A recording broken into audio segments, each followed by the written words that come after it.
மேல தேவனுடைய பிள்ளைகளே, எவர்களை அவர் முன்குறித்தாரோ அடுத்த ஸ்டேஜ் முன்குறித்தவர்களை என்ன செய்திருக்கிறார்? அழைத்திருக்கிறார். Specific calling, special calling. இது ஒரு விசேஷ அழைப்பு, இது ஒரு தனிப்பட்ட அழைப்பு, இது ஒரு விசேஷ அழைப்பு. இது கூட்டத்துக்கு இல்லை. உன்னைய தனியாக இருக்கிறேன்னு பார்க்கல, குடும்பத்துக்கு ஒரு ஆளாக தான் தெரிந்து கொண்டார். செப்பரேட்டாக ரசிக்கப்படும் போது கூட எப்படி நடக்குது பாருங்களேன். தேவன் புருஷனை முன்னாடிக்கு சேர்ந்து ரசிக்கப்படுறதில்லை. எப்படி அழைக்கிறார் பார்த்தீங்களா? அவன் ஒரு கட்டத்தில் வர்றான், அப்புறம் அடுத்த கட்டத்தில் அவன் வர்றான். இல்லைன்னா அந்த பொண்ணு வருது, இல்லை அவன் பின்னால் வர்றான். கொஞ்சம் நாள் கழிச்சு தான் இதெல்லாம் நடக்குது. எப்படி நடக்குதுன்னே தெரியலை. நான் சில வாழ்க்கையில் ரொம்ப யோசிப்பேன். திருமணத்தில் ஏடா குடம்பாவெல்லாம் கல்யாணம் முடிச்சுட்டு வந்துடுவாங்க. ஸ்தோத்திரம்.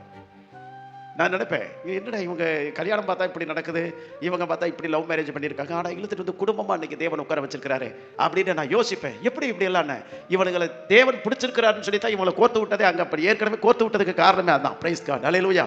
உன்னைக்கு கொண்டு வந்து உட்காரணும். அந்த முன்குறித்தல், நீங்கள் அவரை அறியலை, நீங்கள் அவரை பிடிக்கலை, ஆனால் அவர் பிடிச்சதுனால தான் உங்களை சேர்த்து வச்சிருக்கிறார். பிரைஸ் காட். இல்லைன்னா இங்கே உங்களை பிடிக்க முடியாது. இந்த வலையில் நிற்க மாட்டேங்க நீங்கள். ஸ்தோத்திரம். அந்துக்கிட்டு போயிருப்பீங்க நேரம். இந்த பரியில இந்த வலையில நிக்கிறதுல சாதாரணமான காரியமா? இது முன்குறித்தல். எவர்கள் அவர்கள் முன்குறித்திருக்கிறாரோ அவர்களுக்கு தான் அந்த ஸ்பெஷல் காலிங்கே கிடைக்கும், அந்த தனிப்பட்ட அழைப்பே கிடைக்கும்.